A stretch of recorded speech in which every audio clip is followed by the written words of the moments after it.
It's Labor Day weekend, which means that our cultural observance of summer is over, even though the natural season of summer continues until September 21st. I don't know about you, but it seems that summer went by way too fast. Why can't our Seattle summer last as long as January or February? Oh well, I digress. I'm going to take a little excursion away from our scriptures of the day to reflect with you on the dignity of human work on this Labor Day weekend. I ask, is a job just a job? Or is there something deeper about human work? First of all, where do we get our theology of labor or work in the Christian church? Well, to answer that, we have to go back to the beginning. Our theology of work comes from our theology of creation. In the beginning, God entrusted creation to our first ancestors and encouraged them to work, to nourish, cultivate, and care for the earth so that it could bring forth new life. So, from the beginning, human work has been about cooperating and co-creating with God in the ongoing evolution and unfolding of creation. I have noticed this myself this year as I planted a vegetable garden from seed. I lovingly placed the seeds into the ground or into a starter tray. I watered them, gave them some light and warmth, and watched the seeds sprout and grow, eventually becoming strong enough to be planted in the ground. I watered and I cared for the young plants until they grew quite abundantly. Now, I'm noticing some thinning, some yellowing and dying of leaves as some of the plants produce their harvest. The plants are coming to the end of their natural life cycle as they go to seed. And I have really felt like I am more than a bystander to this amazing process. I really did feel like in some way I am a cooperator with God as I touch upon the Paschal mystery, this constant birth, growth, life, death, and resurrection that we all experience as creatures of our loving God. In one of our prayers at the Lord's table, we thank God for the bread and the wine that has just been brought forth and that we offer as, quote, the work of human hands. So we thank God for the bread and wine that is the work of human hands. Have you ever stopped to think of all the work of human hands that goes into the food that we eat, or the clothes we wear, or even the computers we use, the cars we drive, the homes we live in? All of it is the work of human hands. I think there's something spiritually wonderful about moving from being a consumer of things we purchase to the grateful receiver of something that is the work of human hands. Think about that. Human work has the ability to be something so much more than a transactional exchange. In other words, I do work and my employer pays me a wage.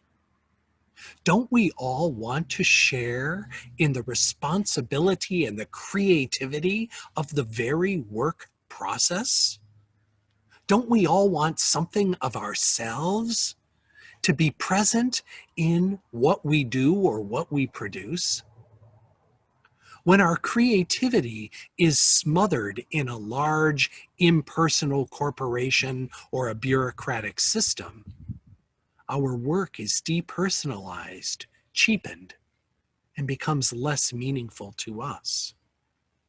On this Labor Day, we remember that work in the first place is for the worker and not the worker for work.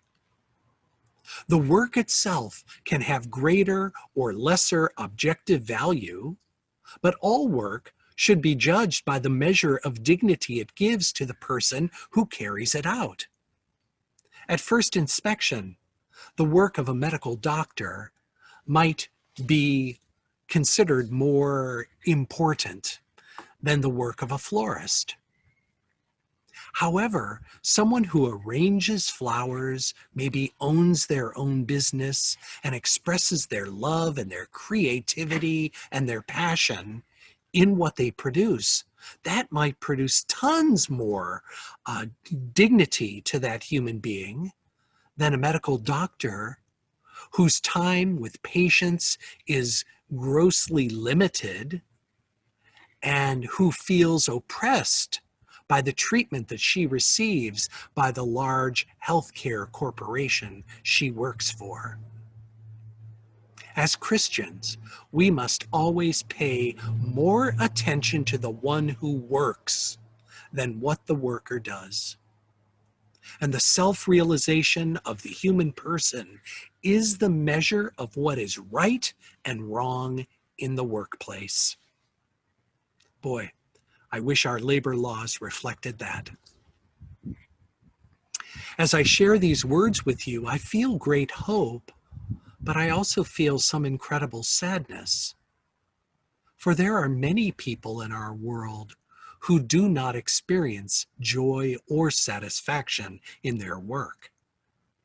During these times, many people are unemployed or gravely underemployed. Many workers feel abused, disregarded, oppressed, and devalued.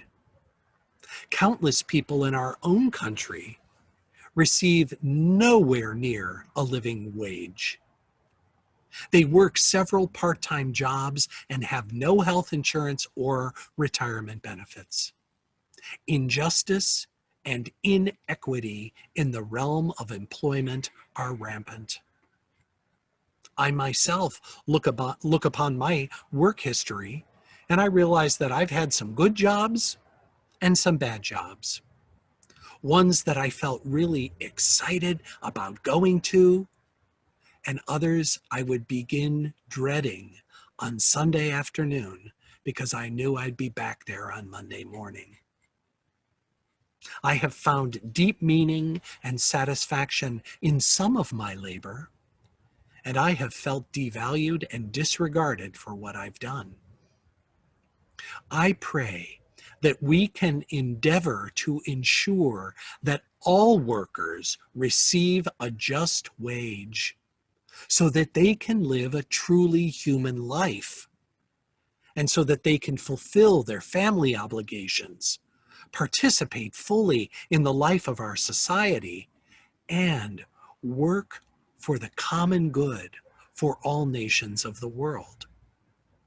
We have a ways to go, but we can do this with God's help. This is what we celebrate on Labor Day: the work of human hands and the dignity of human labor. Labor Day is the holiday that recognizes the contributions of all those who labor for the benefit of the common good, those who labor for the benefit of us all. Labor Day offers us the occasion to remember that God is not finished with creation, nor is God finished with our being created. This is a challenge, and it's the source of our hope.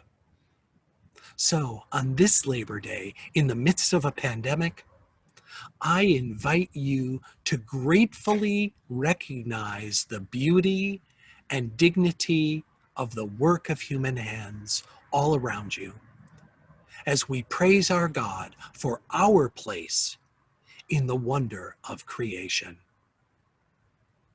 Amen.